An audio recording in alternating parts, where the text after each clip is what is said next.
बिस्मिल्लाहिर्रहमानिर्रहीम। अस्सलाम वालेकुम नाज़रीन, मैं अहमद फ़वाद हूँ और आप मेरा यूट्यूब चैनल देख रहे हैं। अहम ख़बरों, तज्ज़िये और तबसरे के साथ आज की व्लॉग में आपकी खिदमत में हाज़िर हुआ हूँ। 3-4 बड़ी इंपॉर्टेंट ख़बरें हैं जो आज की व्लॉग में आपके साथ में शेयर करूँगा। सबसे पहली और बड़ी ब्रेकिंग न्यूज़ ये है कि चीफ़ जस्टिस काज़ी फ़ाइज़ ईसा की जानिब से आखिर वो काम कर दिखाया गया है जिस हवाले से कोई सोच भी नहीं सकता था। और इस मामले के ऊपर जो ये तासुर था सुप्रीम कोर्ट ऑफ पाकिस्तान में कि 2 धड़े हैं, एक जस्टिस काज़ी फ़ाइज़ ईसा जब वो चीफ़ जस्टिस नहीं थे और एक चीफ़ जस्टिस उमर अताब बंदयाल, लेकिन जो मामलात हैं वो बेहतरी की तरफ इस वक्त जा रहे हैं। चीफ़ जस्टिस काज़ी फ़ाइज़ ईसा की जानिब से क्या ये हंगामी इक़दाम काम किया गया है, कुछ इस हवाले से तफसीलात आपके साथ शेयर करेंगे। दूसरे नंबर पर नाज़रीन, इलेक्शन की तारीख़ का ऐलान किया जा चुका है और 60 दिन के अंदर अंदर, और मेरे ख़्याल से 54 दिन का ये शेड्यूल होगा। 60 दिन के अंदर अंदर इलेक्शंस होकर रहेंगे। इस हवाले से भी एक अहम एलामिया जारी कर दिया गया है। ये मामला क्या है, इस पर भी कुछ तफसीलात आपके सामने रखूँगा। इमरान खान साहब की बड़ी मुश्किल को हल कर दिया गया है, बैकडोर राब्ते, और एक और राब्ता हुआ इमरान खान साहब से और एक रिलीफ़ भी इमरान खान साहब को फ़राहम किया गया है। ख़ास तौर पर इमरान खान साहब जेल में एक मामले को लेकर बड़ा परेशान थे और इस मामले पर माफ़ कीजिएगा, और काफ़ी ज़्यादा परेशान थे इस मामले को लेकर, लेकिन इमरान खान साहब की जो परेशानी है इसे दूर कर दिया गया है। ये मामला क्या है, इस पर भी कुछ अहम तफसीलात हैं, वो भी आज की व्लॉग में आपके सामने रखूँगा। सबसे पहले तो नाज़रीन, चीफ़ जस्टिस काज़ी फ़ाइज़ ईसा साहब के हवाले से जो ख़बर है उससे आगाज़ करता हूँ। तो मामला नाज़रीन कुछ यूँ है कि चीफ़ जस्टिस काज़ी फ़ाइज़ ईसा ने जो अपनी पहली ही समाअत की थी और पहला ही जो वर्किंग डे था, उन्होंने फुल कोर्ट बनाकर practice and procedure act case की जो समाअत थी वो की थी और उसकी सरबराही उन्होंने की थी। और इसमें सबसे अहम जो इक़दाम लिया गया था चीफ़ जस्टिस काज़ी फ़ाइज़ ईसा की जानिब से, वो लिया गया था कि लाइव स्ट्रीम जो अदालती कार्रवाई थी वो दिखाई गई और तकरीबन 12:30 बजे ये शुरू हुआ था और 12 बजे से 11:30-12 के करीब ये शुरू हुआ था और शाम तक ये चलता रहा। तकरीबन 6.5 घंटे अगर टाइम को कैलकुलेट किया जाए तो ये टाइम बनता है। और इस 6.5 घंटे ये जो कार्रवाई थी वो लाइव स्ट्रीम दिखाई जाती रही और ज़राए के मुताबिक नाज़रीन, सोर्सेज़ हमें बताते हैं कि ओवरऑल इसे 2 करोड़ लोगों ने देखा, यानी कि जो इसकी व्यूअरशिप आई है लाइव स्ट्रीमिंग की वो 2 करोड़ थी। और इसके अलावा जो मुख्तलिफ़ क्लिप्स वगैरह हैं सोशल मीडिया के ऊपर, यूट्यूब, फेसबुक, ट्विटर वगैरह, वो एक अलहदा है, यानी कि वो व्यूअरशिप अलहदा है। वैसे जो व्यूअरशिप आई है इसकी वो 2 करोड़ जो थी, वो ज़राए बता रहे हैं कि इस लाइव स्ट्रीमिंग की व्यूअरशिप आई है। अब नाज़रीन, इस लाइव स्ट्रीमिंग से पहले एक इजलास हुआ था जजिस का, फुल कोर्ट मीटिंग थी ये, और इस फुल कोर्ट मीटिंग के अंदर बहुत सारे जो जजिस थे उन्होंने इख्तलाफ किया था कि लाइव स्ट्रीमिंग ना की जाए, लेकिन जो अक्सरियत की राय थी वो ये थी कि लाइव स्ट्रीमिंग हो, जिसकी वजह से लाइव स्ट्रीमिंग की गई। ज़ाहिर सी बात है, अगर अक्सरियत एक तरफ है तो फिर उन्हीं का जो फ़ैसला है वो मानना है। लेकिन नाज़रीन, अब ये इतलात सामने आ रही हैं कि इस लाइव स्ट्रीमिंग से जजिस और जो वकला हैं वो तमाम खुश हैं और चीफ़ जस्टिस काज़ी फ़ाइज़ ईसा के ये जो इक़दाम है, इस इक़दाम से भी वो खुश हैं। और ये एक तारीख़ी इक़दाम भी है क्योंकि ऐसा पहले कभी भी अदालती कार्रवाई में सुप्रीम कोर्ट में नहीं हुआ कि लाइव स्ट्रीमिंग दिखाई जाए। और इसके बाद जो 2 रुकनी कमेटी भी बनी और वो फिर अगले हफ्ते रिपोर्ट पेश करेगी और बताएगी कि कैसे इस स्टेप को आगे बढ़ाया जा सकता है। बहरहाल ख़बर ये है कि जो जजेस हैं वो इस मामले में काफ़ी खुश भी हैं कि ये लाइव स्ट्रीम हुआ, और ना सिर्फ जजेस बल्कि जो वकला हैं वो भी काफ़ी ज़्यादा खुश हुए कि ये जो लाइव स्ट्रीम है वो हुई और इसको पूरी दुनिया में जो लोग हैं उन्होंने देखा। और इससे एक जो है वो ज़ाहिर सी बात है, जब आप लाइव स्ट्रीम होकर पूरी दुनिया भी देख रही है और फिर इसके अलावा जो जजेस ने इसमें रिमार्क्स और जो क्वेश्चंस वगैरह पूछे और फिर उसके बाद जो फ़ीडबैक ख़ास तौर पर जजेस को आया इस हवाले से, क्योंकि वैसे तो जजेस इतना ज़्यादा घुलते मिलते नहीं हैं, लेकिन ज़ाहिर सी बात है फैमिलीज़ होती हैं, सोशल मीडिया होता है,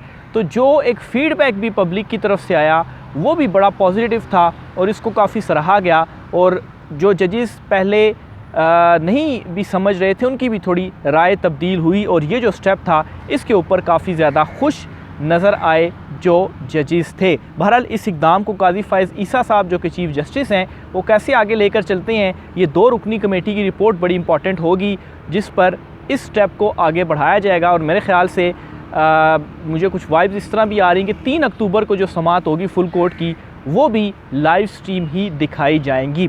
आगे चलते हुए नाज़रीन दूसरी बड़ी ख़बर है और ये ख़बर है इलेक्शन के हवाले से। बिल आखिर इलेक्शन कमीशन ऑफ पाकिस्तान की जानिब से इलेक्शन की तारीख़ का ऐलान कर दिया गया है और इलेक्शन कमीशन ऑफ पाकिस्तान ने एक एलामिया जारी किया है और इस एलामिया में इलेक्शन कमीशन ने यह कहा है कि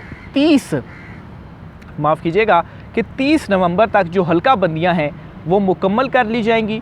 फिर उसके बाद जो दिसंबर का महीना है उसमें ये होगा कि हल्का बंदियों की फ़ाइनल जो फहरिस्त है वो भी लगा दी जाएगी और जो शेड्यूल है वो भी अनाउंस कर दिया जाएगा। और फिर उसके बाद जनवरी का जो आखिरी हफ़्ता होगा, जनवरी का आखिरी हफ़्ता, इस आखिरी हफ़्ते में इलेक्शन यानी कि पोलिंग डे जो है वो मुकर्रर किया जाएगा और इलेक्शंस करवा दिए जाएंगे। नवंबर के बाद दिसंबर और जनवरी यानी कि 60 दिन के अंदर अंदर ये इलेक्शंस करवाए जाएंगे और 54 दिन का जो शेड्यूल है वो दिया जा सकता है। लेकिन इसमें ये देखा जाएगा कि आखिरी हफ्ते में कौन सी डेट होगी। उसमें पहले जो प्रेफरेबल होगा वो तो वीकेंड होगा, यानी कि आखिरी हफ्ते का कोई वीकेंड होगा और फिर उसके हिसाब से कैलकुलेशन करके 54 दिन भी हो सकते हैं, 56 दिन भी हो सकते हैं। लेकिन हल्का बंदियाँ फ़ाइनल करने के बाद 60 दिन के अंदर अंदर जो इलेक्शंस हैं वो करवाए जाएंगे और इलेक्शन कमीशन ने एलामिया जारी कर दिया है और ये जो तारीख़ है वो भी दे दी है। यानी कि काफ़ी इस हवाले से शशो पंच भी था कि कब होंगे कब नहीं होंगे, लेकिन अब इलेक्शन कमीशन ने ये वाज़े कर दिया है, इस हवाले से एलामिया भी जारी कर दिया है।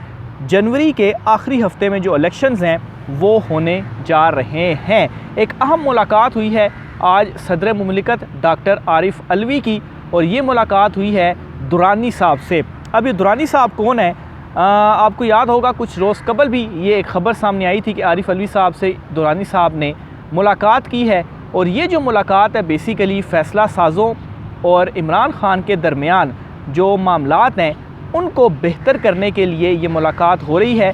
और इस मुलाकात के बाद ही ये जो नवाज़ शरीफ, शहबाज शरीफ या मरीम नवाज़ भी अचानक से बोल पड़ी हैं और नवाज़ शरीफ भी अचानक से एंटी इस्टेब्लिशमेंट हो गए हैं, तो ये इस मुलाकात के बाद ही जो फ्रस्ट्रेशन है नून लीग में वो शुरू हुई और उसकी वजह यही थी कि इमरान ख़ान के ज़ाहिर सी बात है दूसरी तरफ ताल्लुकात ठीक नहीं होने चाहिए।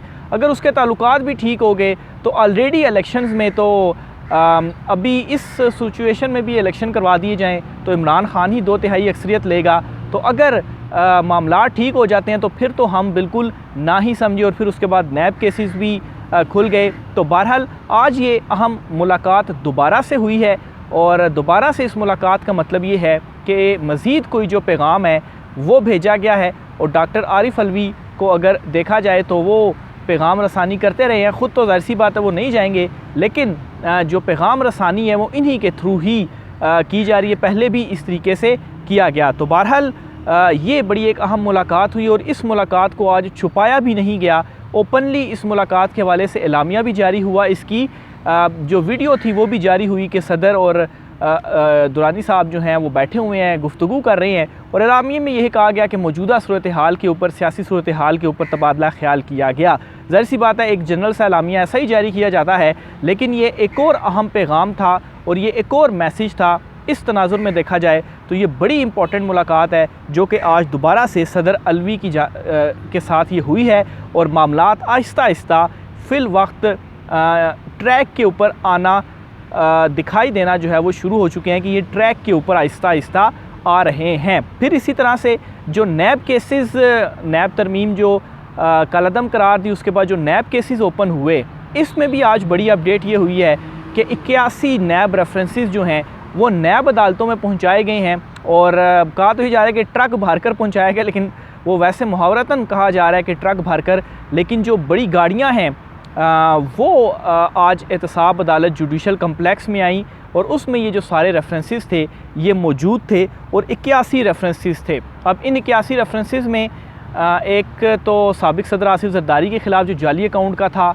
इसी तरीके से साबिक सदर जो है वो वज़ीर आज़म यूसुफ़ गिलानी, इसके अलावा मरीम नवाज़, शहबाज शरीफ वगैरह का भी बताया जा रहा है, नवाज़ शरीफ का भी बताया जा रहा है। इनके ख़िलाफ़ भी ये जो रेफरेंसेस हैं या जो नैब के केसेस हैं ये वापस पहुंचाए जा चुके हैं। और अब क्या होगा, चूँकि एक मरतबा वापस अदालतों में दे दिए गए हैं, अब जजेस जो ख़ास तौर पर नैब अदालत के जो इस्लामाबाद में जुडिशल कम्प्लेक्स है उसके जो जज हैं मोहम्मद बशीर साहब, वो इन केसेस को समाअत के लिए भी मुकर्रर करेंगे और दोबारा से ये जो एक एहतसाब का सिलसिला है ये भी शुरू हो चुका है। और इसका मतलब यही है कि चीज़ें सारी रिवर्स हो रही हैं। इसी वजह से ही नवाज़ शरीफ के पास लंदन अचानक से मरीम नवाज़ भी पहुंची और शहबाज शरीफ भी पहुंची हैं। और ज़राए के मुताबिक इसमें अंदर की ख़बर आपको मैं ये भी एक और देता चलूँ कि ये जो तीनों आपस में यकदम लंदन में इकट्ठे हुए हैं, इसका एक वजह ये भी है कि नवाज़ शरीफ जो अचानक से एंटी इस्टेब्लिशमेंट हुए हैं, तो शहबाज शरीफ इस मामले पर भी नवाज़ शरीफ के पास वापस